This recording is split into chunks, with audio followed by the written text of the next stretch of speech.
Motivational story. क्रोध से हानि। क्या करें जब व्यक्ति क्रोधित हो। एक दिन गौतम बुद्ध अपने शिष्यों के साथ एकदम शांत बैठे हुए थे। उन्हें इस प्रकार बैठे हुए देख शिष्य चिंतित हुए कि कहीं वह अस्वस्थ तो नहीं है। एक शिष्य ने उनसे पूछा कि आज वह मौन क्यों बैठे हैं, क्या शिष्यों से कोई गलती हो गई है। इसी बीच एक अन्य शिष्य ने पूछा कि क्या वह अस्वस्थ हैं, पर बुद्ध मौन रहे।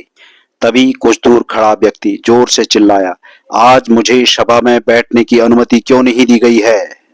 बुद्ध आंखें बंद करके ध्यान मग्न हो गए। वह व्यक्ति फिर से चिल्लाया, मुझे प्रवेश की अनुमति क्यों नहीं मिली।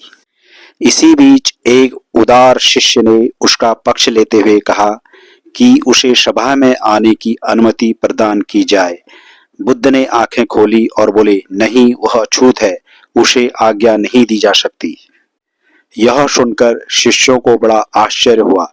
बुद्ध उनके मन का भाव समझ गए और बोले, हाँ, वह अछूत है।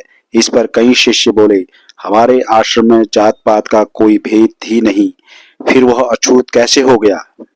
तब बुद्ध ने समझाया, आज वह क्रोधित होकर आया है। क्रोध से जीवन की एकाग्रता भंग होती है। क्रोधी व्यक्ति प्रायः मानसिक हिंसा कर बैठता है। इसलिए जब तक वह क्रोध में रहता है तब तक अछूत होता है। इसलिए उसे कुछ समय एकांत में खड़े रहना चाहिए। क्रोधित शिष्य भी बुद्ध की बातें सुन रहा था। पश्चाताप की अग्नि में तप कर वह समझ चुका था कि अहिंसा ही मनुष्य का महान कर्तव्य व परम धर्म है।